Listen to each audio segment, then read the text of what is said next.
Sebenarnya kan di komisi semua orang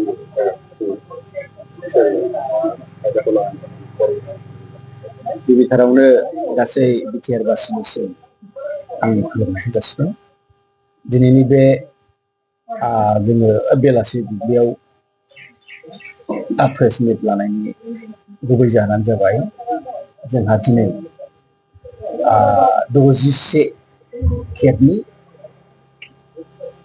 प्रथम भारतनि प्रधानमन्त्री पन्डित जवाहरलाल नेहरूनि थैनाय सानखौ जों फालिदों दा बिथांखौ सन्मान होनो जों ज' जाफैदों दा बेखौनो उसिला लानानै जोङो फंनैसो गासै बिटिआर बासिनि माखासे रादाबफोर होनो सानदों आरो दिनैनि बे मिटिंआव आंजों दङ 13 चिरांनि ब्लक प्रेसिडेन्ट एन'स इसवारि 15 काजलगावनि ब्लक प्रेसिडेन्ट मथिलाल नार्जारि दङ आरो सुबाइजारनि भाइस प्रेसिडेन्ट आरो सुबाइजार इउथनि प्रेसिडेन्ट आरो लकेल गागि दैदेनगिरि डक्टर आइस बसुमतारी आरो कंग्रेसनि मेम्बारफोर जोङो दिनैनि बे मोजांथार सानाव बेखौनो सानदों जे 61 बोसोर जाबाय पन्डित जवाहरलाल नेहरू थैनाया बिथाङा भारतनि गिबि प्रधानमन्त्रिमोन बिथांनि सिमां बिथांनि आसा जे बिथांखौ बुङो जे भारतनि आर्किटेक्ट होननानै भारतआव बोरैहाय गोजोननाय आरो जौगानायखौ लाबोनांगौ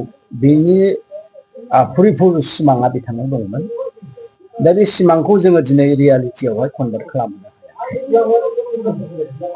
बिथाङा बुङोमोन इउनिटि इन डाइभारसिटि जोङो गावस्रा जुदियाव नाथाय जोङो खौसे दा बेनि मुल मन्त्रआनो जाहैबाय भारत हादोराव गोबां राव हारि हारिसा धोरोम लानानै रायजो जानाय मोनसे हादोर बावहाय जोङो गुबुन गुबुन जोबखा रावबो बिमा मासेनि फिसा थेवब्लाबो जोङो मोनसे आत्मा मोनसे स्पिरिटखौ लानानै मोन्थोरखौ लानानै जोङो भारतखौ उदांस्रि खालामदों बे जाहैबाय खौसेथि जों गावसा गावसि नङा जोङो खौसे जों गासैबो भारत दा बिथांनि बे मोन्थोर इउनिटि इन डाइभारसिटि दा बेनो भारतआव गोजोननाय लाबोगोन बेनो भारतखौ लुखांगोन बेनि दृश्यखौसो जोङो दिनै फिन बड'लेण्डनि रायजो राजाफोरनो गोसोखांहोनो सानदों पन्डित जवाहरलाल नेहरूआ जे सिमांखौ नुदों बे सिमांखौ दिनै राहुल गान्धीया फेर नुफिनदों आरो बे राहुल गान्धीया गावनि बिबौ जवाहरलाल नेहरूनि सिमांखौहाय मोगथाङाव लाबोनो बिथाङा गोबां नाजादों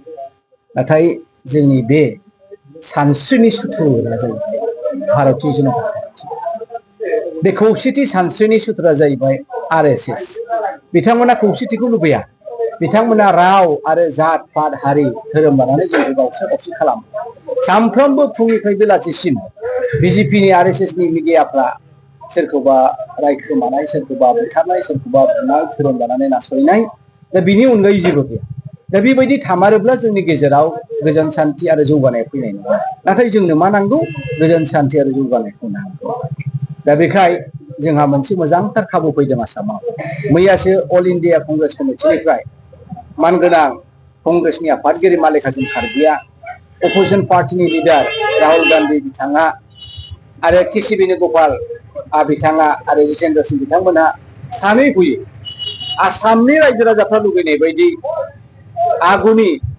आसामनि नखर मन्त्रि तरुण गगैनि फिसाज्ला गौरब गगैखौ आसाम प्रदेश कंग्रेस कमिटिनि आफादगिरि महरै गायसनथि हरबाय दा बेखायनो रायजो राजानिसिम बेखौनो मिथिहोनो सानदों जे गौरब गगैया मैयानिफ्राय आसाम प्रदेश कंग्रेस कमिटिनि आफादगिरि जाबाय आगुनि आफादगिरिया जाहैबाय जोंहा भुपेन कुमार बरामोन बिथाङा नंगौ गोब्राब समावहाय बोसोरब्रै मानि कंग्रेसखौ दैदेनबाय कंग्रेसनि सिन्था धाराखौ बिथाङा कमप्रमाइज खालामाखै गावनि न'खरखौ नेवसिनानै गावनि गोजोनखौ नेवसिनानै सानफ्रामबो सान्दुं अखा गोबां खाथिनानै कंग्रेसखौ जे महराव होदों बियो जोबोद साबायखर आरो जोङो बिथांनिसिम अराय समनि थाखाय जोङो जोंनि मान बावनाया थागोन नाथाय दिनै जेखौ एआइसिसि अल इन्डिया कंग्रेस कमिटिया आसामनि रायजो राजाफ्रा लुबैनाय बायदि जे दिनैनि थासारिखौ नायनानै गौरब गगैखौ हरबाय बेखौ जोङो बयबो बरायनानै लानांगोन आरो गौरब गगैखौ मावनो थाखाय जोङो खाबु आरो सुबिदाखौ होनांगोन आरोना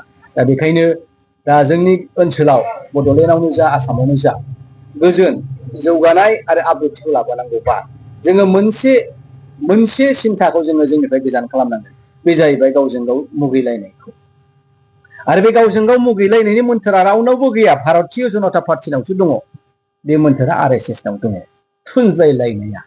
दा बेखायनो जोङो बेखौहाय जोंनि गोसोनिफ्राय एरख'नांगोन आरो मोनसेखौ जोङो जोंनि गोसोआव बरायनानै लानांगोन, बे जाहैबाय कंग्रेसनि सानस्रि।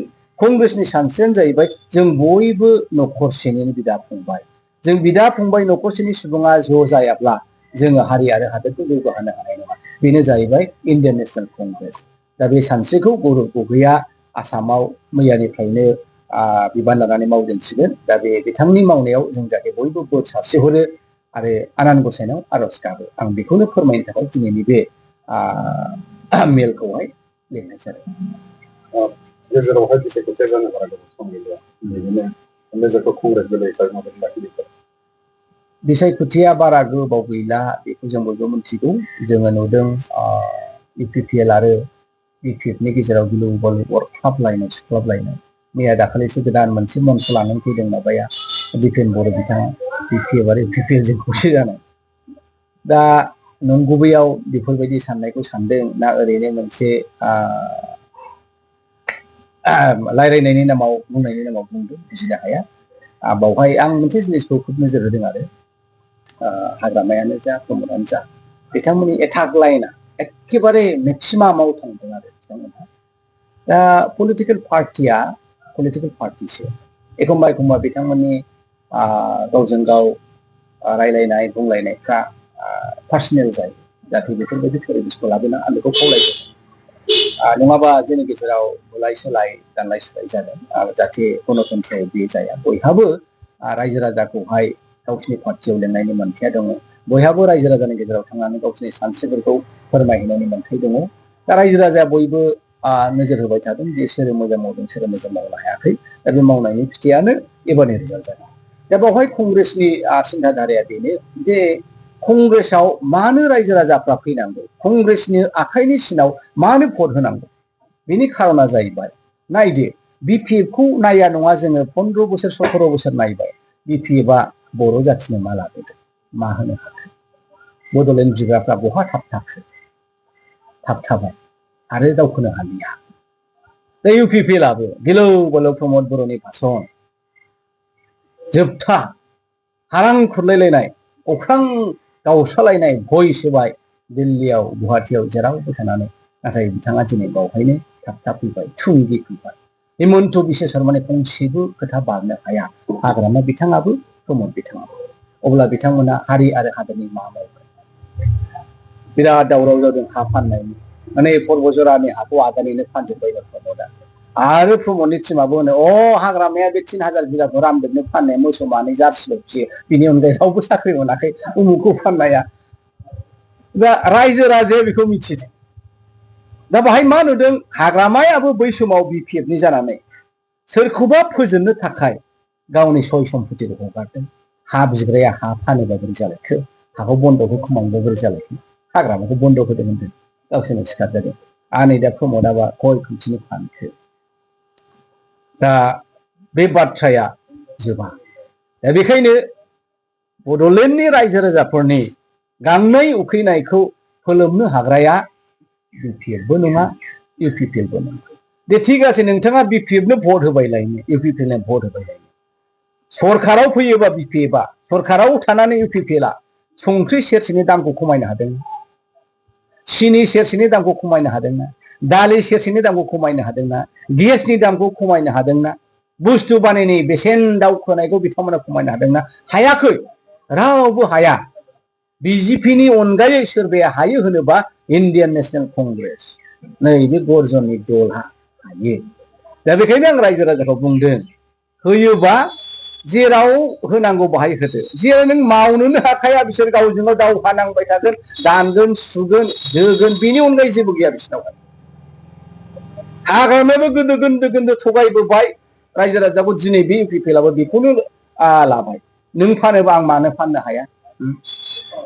दा बेखाय रायजो राजाफोरनिसिम बेखौनो खावलायनो सानो, नोंथांमोनहा बिपिएफनो भट होब्लाबो बड'लेण्डआव गोजोननाय आरो जौगानाय लाबोनो हाया, रायजो आरो हादराव जौगानाय लाबोनो हाया, इउपिपिएलनो होबाबो हाया।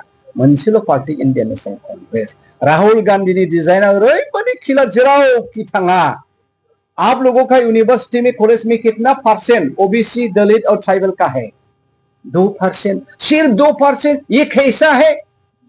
बे केस को राहुल गांधी गर्जनाव सोङो दिल्लीयाव आसाम में ट्राइबल लोग कितना है? गर्जना बुङो नेक्स्ट टू माइनॉरिटी मुस्लिम, हम सेकंड लार्जेस्ट कम्युनिटी सर। तो बहुत है। तो सुविधा कितना मिला? सुविधा कुछ भी नहीं मिला। राहुल गांधीया दिनै बर' ट्राइबल गार' रायजो राजा गासैबो शेड्यूल ट्राइब कम्युनिटीनि अबस्थाखौ मिथिगौ। बिथाङा जुदि प्रधान मन्त्रि जायोबा जों जौगानायखौ मोनगोन। जोङो नांगौ बायदि जोंनि मोनथायखौ रावबो थगायनानै सेनानै लानो हानाय नङा। बेखायनो रायजो राजाफ्रा एबाराव गोसो फाफिननानै कंग्रेसआव फै आरो कंग्रेसआव भट हो। आं बेखौ दिनै बे नोंथांमोननि मेडियामनिफ्राय खावलायनो सानो। जोङो माखासे बाथ्राखौ मिथियो नाथाय माबा ससियेल मिडियायाव गोसारो बिटिआर गभर्नमेन्टनि दानि रलिंआव सोलिनाय जिखिनि 8था डिपार्टमेन्टस बियो दा बिटिआर गभर्नमेन्टआ स्टेटजों सालायजायो आरो स्टेटआ बोना लांबाय होननानै बुङो। दा नोंथांमोननि भिउसआव बेयो माबायदि सैथो दा? बेयो बोनानै लांनायाथ' नङा होनजाया, बे नंगौ। हिमन्त बिश्व शर्माया असंबिधानिक भाबै आनपार्लियामेन्टारि भाबै बिटिसि सेक्रेटारियेटआवहाय एसेमब्लि खुंनायाबोथ' बे मोनसे रोखोमनि बोदेरनाय, मोनसे रोखोमनि ओरै फोलावदेर हरनाय, सरजाब हरनाय। दा रायजो राजायाबो मिथिगौ, जोंबो मिथिगौ। दा बे जाहैबाय इउपिपिएलनि माने गुलामी। खारन जिबायदि बिथांमोनहा गभर्नमेन्ट दादों, जेरावहाय इउपिपिएलआ मेजरिटि नङा, 11टा 12टाल', बोरै गभर्नमेन्ट दानो हागोन? मेजिक नाम्बारा 21 जानो हागौ। दा बिजेपिनि अननाय आरो बोरखौ नांगौ। दा बेखौ लानो थांनायाव बिथांमोना माखासे जिनिसखौ कमप्रमाइज खालामदों। दा बेखौथ' बे लेभेलाव बुंनानै फोजोबनो हाया। दा इउपिपिएलआ बासिनानैसो लानांगौ जे बिजेपिजों थानांगोन एबाराव ना कंग्रेसजों थानांगोन। आं बेखौसो खावलायनो सानदों आरो बिजेपिजों थानाया मोजां जागोन ना एबाराव कंग्रेसजों थानाया मोजां? खारन एबाराव 26आव कंग्रेसआ फैगोन रोखा। गौरब गगैना आमायपाय रावबो लाखिनो हाया। हिमन्त बिश्व शर्मायाबो जेनखासिगोन। दा बेखायनो इउपिपिएलआ बेखौसो साननांगौ जे एबाराव थलै एसे खायदा बोराय बाहायखादिनि जे गौरबनि सेरसे थायाबा जानाय नंला, हिमन्तआ जोंखौ सुसिनानै जाजोबथारबाय। कंग्रेसआथ' बेबायदि खालामाखै। तरुण गगৈ देबा बिराद सनमान होदोंमोन आन्दलन जिबि बिसोरो, दे मावनो हो दे गावसोरखौनो होननानै। दा बिपिएफआबो बेखौनो साननांगोन, एबाराव जोंथ' गाव हारसिं गभर्नमेन्ट दानो हाखानाय नङा। कंग्रेसआ 6टा 7टा देरहायोबा बिसोरखौ लानानै गभर्नमेन्ट दानांसिगोन दै। गौरबआबो स्टेटआव गभर्नमेन्ट बानायोबा दा बेनि अनगायै जेबो अल्टारनेटिभ बेखौसो बिथांमोनहा गोसो सिङाव सानखोमा नांसिगौ आरो मा दिनैनि दिनाव। नोंथांमोनाव सोरजोंबा एलायन्स खालामनो थाखाय जों रावजोंबो एलायन्स खालामथ'नाय नङा। इलेक्सननि उनाव जोंहा जुदि 7टानिफ्राय गोजौआव थायोब्ला जोङो जायजों मिलायगोन जों बेजोंनो थानानै गभर्नमेन्टआव थाफानो जों बेखौ सानदों।